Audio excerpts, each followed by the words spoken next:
All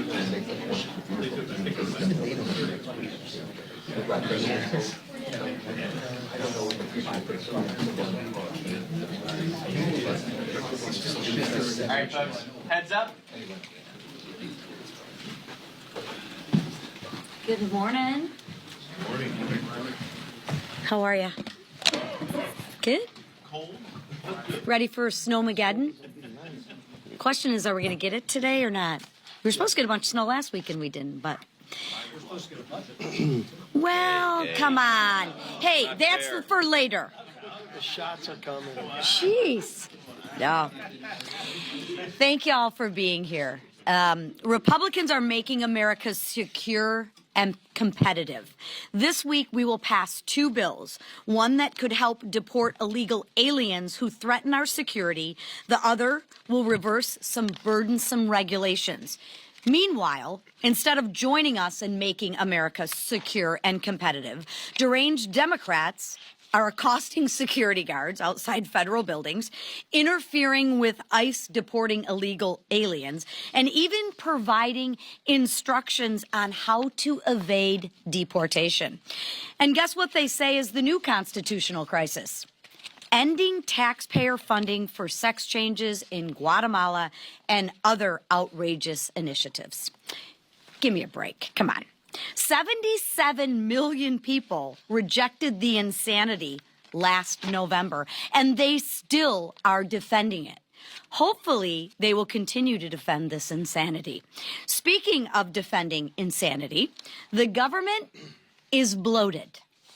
President Trump and House Republicans will right-size it. We want to make America more competitive, and the left is outraged. Why aren't they outraged when a father of four gets laid off because of government overreach? Most people never get the option to have a buyout when their business is forced to close. But when it's a government employee making north of six figures who doesn't even show up to the office, Democrats lose their minds. They didn't seem to mind when Democrat President Bill Clinton offered thousands of federal employee buyouts. Millions of Americans are cheering for these cuts to waste, fraud, and abuse. Only extreme Democrats seem to have issue with it. Additionally, those millions of Americans are cheering for President Trump's tariff negotiations. It has proven his effectiveness in this arena time and time again, and this one will be no different. President Trump is sending a message to the world, and it's really simple. Compete fairly or pay the price. His negotiations will level the playing field and make America competitive again. Now, turning our attention to this week, another key issue House Republicans are focused on is making America secure. The House will honor the life of fallen Border Patrol officer Raul Gonzalez. The bill, named after him, would prevent illegal immigrants who flee Border Patrol from ever being admitted into the United States. Officer Gonzalez lost his life in a high-speed chase near the border. He was chasing fleeing illegal immigrants. Let me be clear. Illegal immigrants who flee Border Patrol should never get a green card. It is unfortunate that 154 Democrats disagreed when they voted against the similar bill last Congress. They are voting against America's security. But they have another chance, because this week we will pass the Agent Raul Gonzalez Officer Safety Act, with or without their support. It is a shame that Democrats want to reward these illegal criminals. But while Republicans want to detain, deport, and keep them from threatening our communities, we will do just that. This is common sense legislation. And if you cross the border illegally and cause harm during a high-speed chase, you should never be admitted to the United States or offered asylum. This bill sends a message to illegal aliens, drug traffickers, and smugglers, the bad guys, You threaten the American lives, and you will face the full consequences of the law. We must protect our law enforcement officers. 6 other agents died that same year, as Officer Raul Gonzalez did. Imagine for a moment getting that call that your loved one wouldn't be returning home because they were chasing someone who was here illegally. And then, to top it off, the illegal aliens that they were chasing were allowed to stay here. It's terrible. It's disgusting. And it won't continue. Who in their right mind could support this? We will find out later this week. And I would suggest maybe the Democrats that vote against this bill can start calling the loved ones of the fallen officers. Perhaps that's a good idea. And maybe that would change their mind. I'm not sure if it would.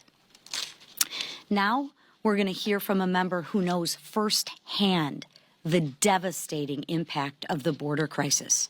Another patriot wanting to make America secure. And now I turn it over to my friend, Rep. Abe Hamadeh from Arizona.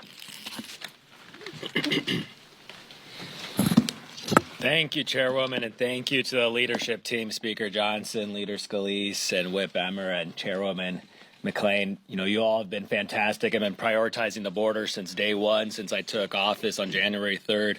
And we know that President Trump, that's his first actions as well. And as a former prosecutor from Arizona and a veteran myself, I know that keeping our communities safe is the #1 priority of the Republican majority. And I've seen firsthand how cartels and smugglers are exploiting the disastrous border crisis created by the Biden administration. Under the Biden administration, we hit catastrophic numbers, nearly 3 million border crossings in 2024 alone, bringing over 11 million encounters from when Biden took office. Now, that's more than the entire population of Minnesota and Louisiana combined.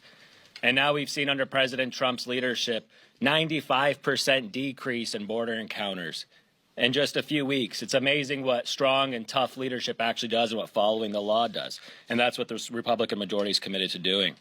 Now, the Agent Raul Gonzalez Officer Safety Act, of which I'm a proud co-sponsor, being led by another fellow Arizonan, Congressman Juan Ciscomani.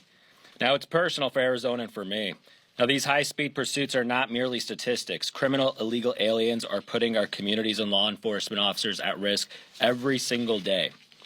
And now with President Trump's designation of the cartels as a foreign terrorist organization on January 20th, we finally have the tools to treat these barbarians like the terrorists they are. We have to kill the cartels. And this bill does one simple thing. If you flee from Border Patrol, you do hard time in jail. No more catch and release, no more games with our immigration laws. And if you're here illegally and you flee, you're gone. No asylum, no benefits, no second chances. Seems pretty common sense to me and to the American people. Now, that's exactly what the American people asked for in November when they voted overwhelmingly for Republicans. Now, this bill passed with bipartisan votes in the last Congress, as the chairwoman recognized. And there's no reason it shouldn't receive even more support this time. And it probably will. It probably will, because the Democrats got shellacked on November 5th, and now they want to stay relevant. So they're trying to act a little bit more moderate than they truly are. But we've seen under their direction leadership that they created this border crisis. And for too long, so many in the media try to paint it as Republicans are being racist by calling it an invasion. We understand that it was an invasion. And that's exactly why President Trump, this Republican majority, is focused on fixing it very quickly. Now, the American people are demanding action on the border crisis we inherited, and that is exactly what House Republicans are doing to fix it. Thank you. Thanks, Abe. $20 million for a Sesame Street show in Iraq. $1.5 million to promote LGBT advocacy in Jamaica. $2 million for sex changes and LGBT activism in Guatemala. $1.5 million to advance diversity, equity, and inclusion in Serbia's workplaces and business communities. The list of absurdities bankrolled by hardworking U.S. taxpayers goes on and on. But no more.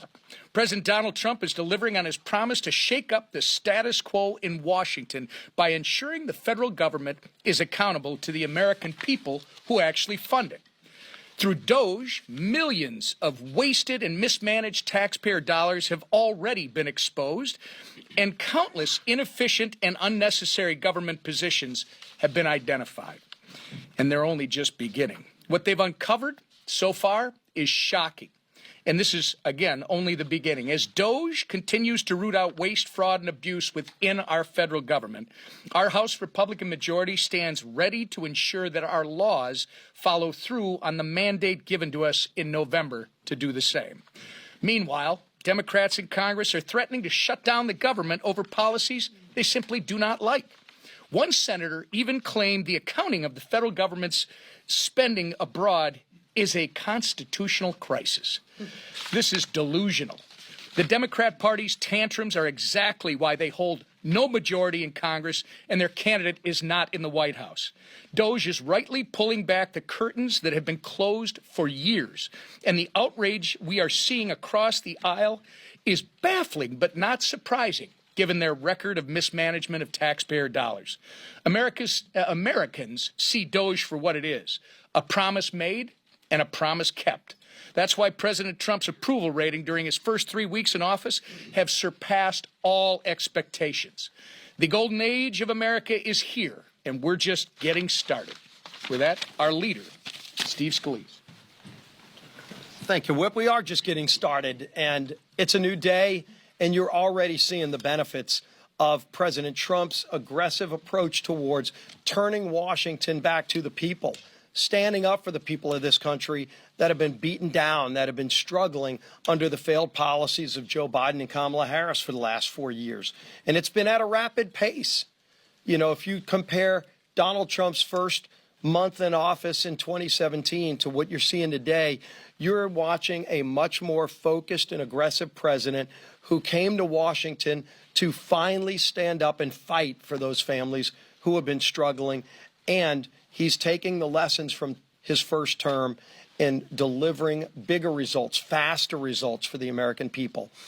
If you look at some of the things we're working on right now, obviously the budget is something you may ask the speaker about. I don't know, maybe 1 or 2 questions, but it's something we've been spending a lot of time on because it is the way that we're going to be delivering some of the biggest commitments that were made during the election.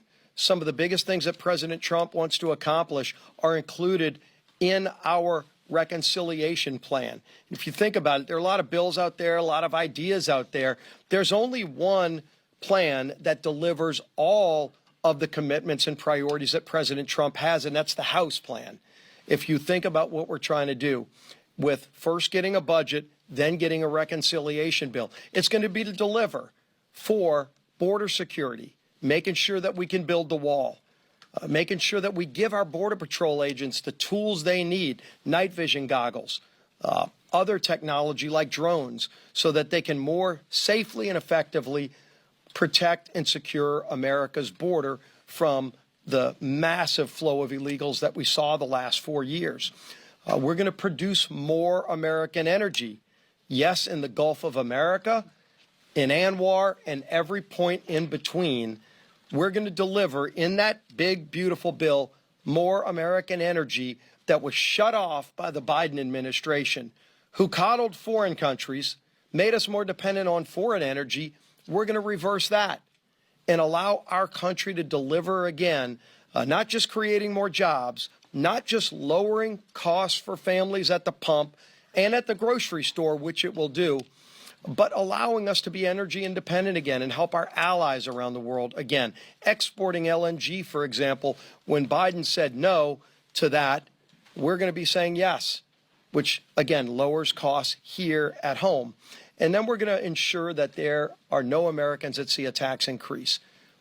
If Biden got his way, if Kamala Harris got her way, if the Democrats who are in the minority got their way, the American people would see a multi-trillion-dollar tax increase. House Republicans are not going to let that happen. That's part of our bill, is to continue the tax cuts from 2017, keeping those rates stable, adding on the priorities that President Trump talked about in the campaign, like no tax on tips, and giving real certainty to our economy to create more jobs, to bring more investment into America. That's what we're fighting to do. And we're going to deliver. The budget chairman indicated they may go as early as Thursday of this week in Budget Committee to start this process. But we're not going to stop working on this until it gets done. Failure is not an option. We're also going to continue bringing bills to the floor, and I think you heard Lisa McClain talk in detail about the bills we're bringing. Look, when you think about this idea of illegals coming here fleeing law enforcement and the harm it's caused, deaths it's caused to Border Patrol agents and others, finally bringing a bill to make that a deportable offense. That's a bill that got a lot of bipartisan votes last year when we brought it, but Chuck Schumer said he wasn't going to even allow it to come up for a vote last year. Well, again, it's a new day in the Senate, and Senator Thune and his majority are going to bring that bill to the floor when we send it over to him, and that will have a really good chance of getting to President Trump's desk, like the Laken Riley Act, where the president will be able to sign more legislation just in his first few weeks in office to deliver on those promises of securing America's border. The man who's been leading our efforts and working closely with President Trump to get this agenda moved forward is our Speaker, Mike Johnson. Thanks so much, Mr. Leader, and to this leadership team, to Abe Hamadeh, one of the most talented new members of Congress. Glad you're participating this morning. It is a busy morning here and a great time in America. We were delighted to host President Trump in the Superdome on Sunday. First time a sitting president has attended a Super Bowl. As you saw, when they put his image up on the Jumbotron, the place went crazy.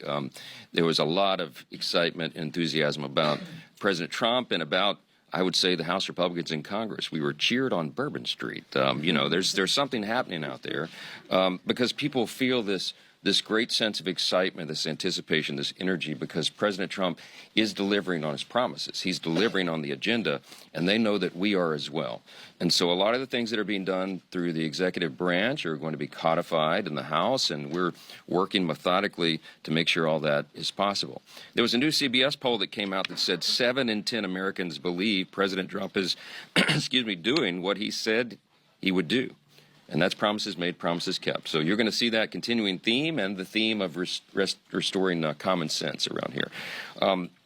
As I said last week, the Democratic Party is in a completely different place right now. There's no identified leader of the party. They don't have a clear vision. They seem rudderless. In hopes of finding themselves, they've latched onto this new shiny object called the rule of law. Well, we'd like to welcome them to the concept. It would be admirable if they hadn't spent the last 4 years with their heads buried in the sand while Biden literally trampled over the rule of law with no objection. In fact, many Democrats cheered that lawlessness, like when the Biden administration unconstitutionally forced the middle class to pay the student loans of doctors and lawyers, when they illegally mandated that private companies implement vaccine requirements, when they radically rewrote Title IX to undermine women's rights. Those things were actually illegal, and the Democratic Party cheered it. They didn't oppose it at all. President Trump, by contrast, is taking legitimate executive action to root out waste, fraud, and abuse in all these federal programs.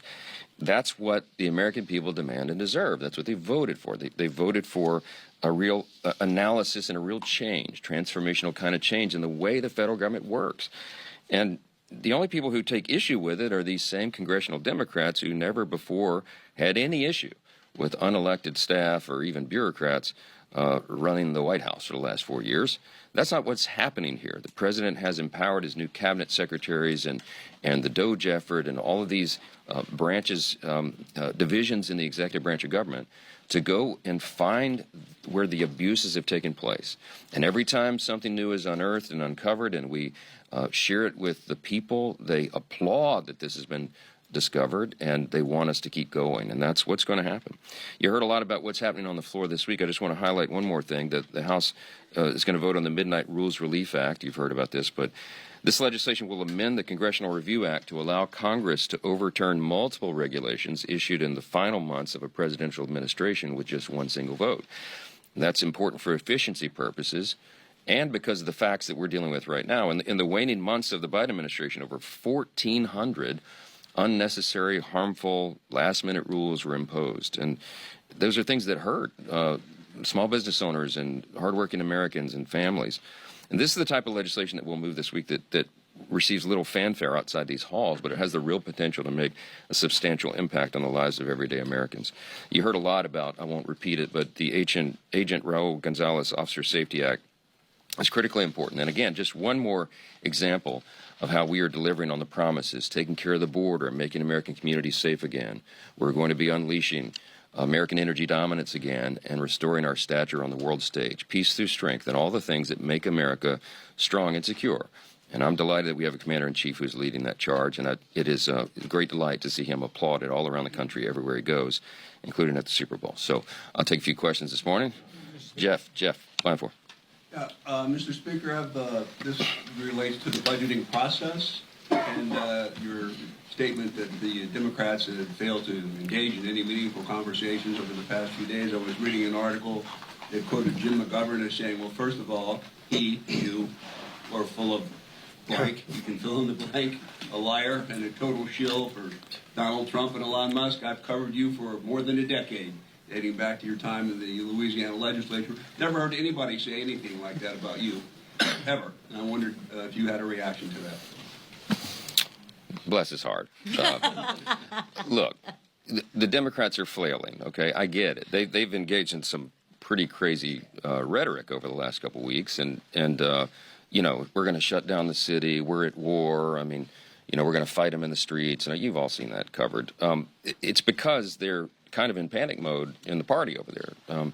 They don't really, as I noted, they don't really have a vision or a strategy. They don't really have a leader. They don't, you know, their platform has been openly repudiated by the American people in the election outcome, and so they're really in a tough spot. And so what people tend to do in politics in that way is they lash out at leaders on the other side. I don't take it personally. I don't think he can back up a single thing he said. What we're doing is delivering on the mandate that the American people gave us. Remember, President Trump got 77 million popular votes, and the House Republicans got 74.8 million. It's the highest popular vote total that we've ever received in the House Republicans in this chamber, and we are executing on that mandate. And I'll tell you what we're doing is widely applauded by the American people because they see the results and they see the restoration of common sense and they see that this thing is moving in the right direction. There's a real energy and hope and anticipation out there, and it was not just people from Pennsylvania and Kansas, you know, that were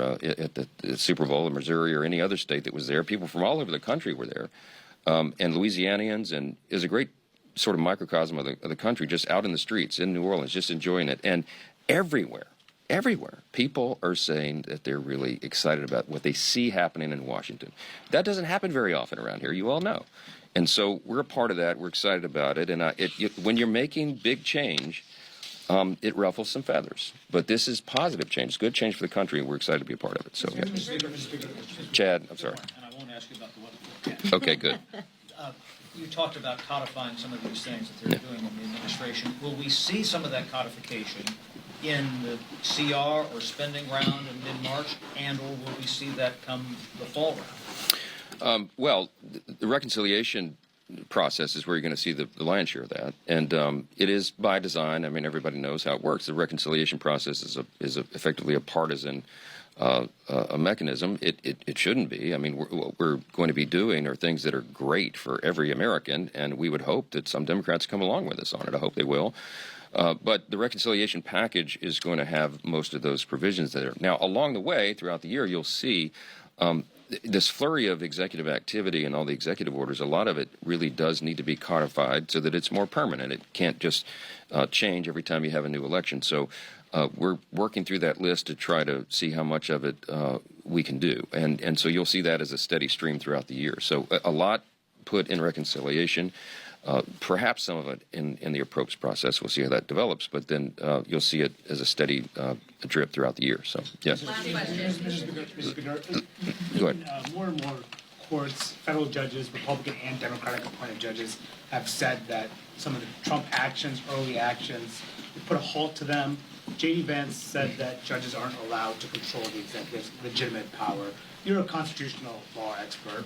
Ultimately, at the end, if the courts say that the administration is violating the law, should they comply with the court's demands? Well, of course, the branches have to respect our constitutional order, but there's a lot of game yet to be played. Those will be appealed. We've got to go through the whole process. and we'll get to the final analysis. In the interim, I will say I agree wholeheartedly with Vice President J.D. Vance, my friend, because he's right. What they're doing in the executive branch, I've been asked so many times, aren't you uncomfortable with this? No, I'm not, because when Congress, for example, appropriates dollars for the executive branch to use, we build in, not only in the spirit of the law, but in the letter of law, a broad amount of discretion for how that is used. There is a presupposition in America that the commander-in-chief is going to be a good steward of taxpayer dollars, that the commander-in-chief, the president of the United States, is going to command those within his branch of government to do the right thing by the people, to be accountable, to not fund drag shows in Middle Eastern countries or South America, to not waste our taxpayer dollars. And that's what has been uncovered. And that's why we and the people are applauding what's happening right now in the new administration, because they've taken that seriously. And they're doing it. The forensic audits, effectively, that Doge and Elon Musk are leading. I met with Elon yesterday about this to get an update. And to me, it's very exciting what they're able to do, because what Elon and the Doge effort is doing right now is what Congress has been unable to do in recent years, because the agencies have hidden some of this from us.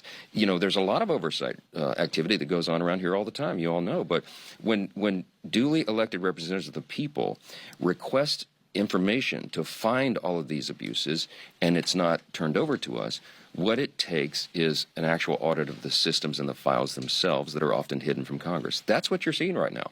And that's why this is so exciting. They're uncovering things that we have known intuitively have been there, but we couldn't prove it. Now the proof is being provided, and no one can argue the counter to that. So stay tuned. There's a lot more to come. And I think the courts should take a step back and allow these processes to play out. What we're doing is good and right for the American people. What Doge is doing is making sure that your taxpayer dollars, all of us, are spent in the way that they're intended to be spent, and that they're in America's interest, and they're financially responsible with the precious taxpayers' money. We have a $36 trillion federal debt, and we have got to get a hold of these things. You're going to see it reflected in the reconciliation package that comes forward. You're going to see it reflected in appropriations as we go forward, and you're going to see it in these efforts to cut the waste, fraud, and abuse. And we think the final number on that is going to be substantial and a game changer in Washington for the country. So we'll have a lot more questions and answers, I know, as the week goes forward. But I'll just tell you. That under any proposal, Medicaid would not be on the chopping block? No, look, Medicaid has never been on the chopping block. What we're talking about is finding it's non-benefit related reforms to the program, right? Medicaid is infamous for fraud, waste, and abuse. I mean, by some estimates, large percentages of the dollars that are allocated there are wasted and stolen. And so we do right to go into those programs and find that and show the people what's happened and make sure it doesn't happen again. And if you eliminate fraud, waste, and abuse in Medicaid, you've got a huge amount of money that you can spend on real priorities for the country. And if you make sure that people who are able-bodied workers, men under the age of 40, for example, who have rolled on to Medicaid and gotten onto the expansion and need to be working, if you add work requirements into Medicaid, it makes sense to people. It's common sense. Little things like that can make a big difference, not only in the budgeting process, but in the morale of the people. Work is good for you. You find dignity in work, and the people that are not doing that, we're going to try to get their attention. So everyone needs to take a deep sigh of relief and understand that we're not going to harm any Americans of this. What we're doing is the right thing by the people, and we're excited to be a part of that. And that's what you're going to see roll out.